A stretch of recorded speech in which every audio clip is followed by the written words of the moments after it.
নির্বাচন কমিশনের প্রস্তুতি, নির্বাচন কমিশন যেভাবে ভাগাভাগি হয়ে গেছে বিভিন্ন দলের মধ্যে, তারা আসলে কতটা নিরপেক্ষ থাকবে এটা আসলে আপনারা নিজেরাও পর্যবেক্ষণ করবেন, তাহলে উত্তর পেয়ে যাবেন।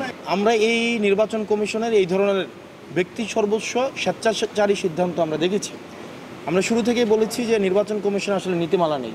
তাহলে তারা কোন নীতিমালার আন্ডারে শাপলা কলি এখন অন্তর্ভুক্ত করেছে, এটা কি স্পষ্ট করেছে তারা?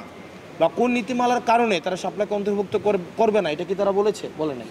কোন নীতিমালার কারণে তারা অন্যান্য রাজনৈতিক দলগুলোকে বরাদ্দকৃত মার্কাগুলো দিয়েছে, সেটা কি তারা স্পষ্ট করেছে? সেটাও করে নাই। তার মানে এই নির্বাচন কমিশনের এই যে মার্কা সংযুক্তিকরণ বা নাকরণ যে বিষয়টি, এই বিষয়টি গোড়ামি বা এই বিষয়টি নিয়ে একটা স্বেচ্ছাচারী যে বিষয়, যেটাই বলেন না কেন আপনারা, যেই ভাষায় বলেন না কেন, মধ্যযুগীয়ভাবে এই বিষয়গুলোকে ডিল করছে আসলে নির্বাচন কমিশন। আমাদের কাছে মনে হয় যে নির্বাচন কমিশনে অনেকগুলা পক্ষের শক্তি এখানে জড়িত।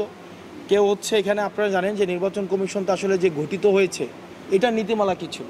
5ই আগস্টের পরে আপনারা প্রশ্ন তোলেন সাংবাদিকরা যে আপনারা কোন প্রক্রিয়ায় নির্বাচন কমিশন গঠন করলেন। এই নির্বাচন কমিশনে তো গঠন করা হয়েছে, বিএনপি বলেছে আমাদের পক্ষ থেকে একজন, জামাত বলেছে আমাদের পক্ষ থেকে একজন, আর্মি থেকে ওখানে একজনকে দেওয়া হয়েছে। তার মানে এটাকে ভাগাভাগি করে নিছে, মানে কেকের মতো, বার্থডে কেক যেভাবে ভাগাভাগি করা হয়, নির্বাচন কমিশনকে ভাগাভাগি করে যার মতো করে এখানে স্টেক দিয়েছে।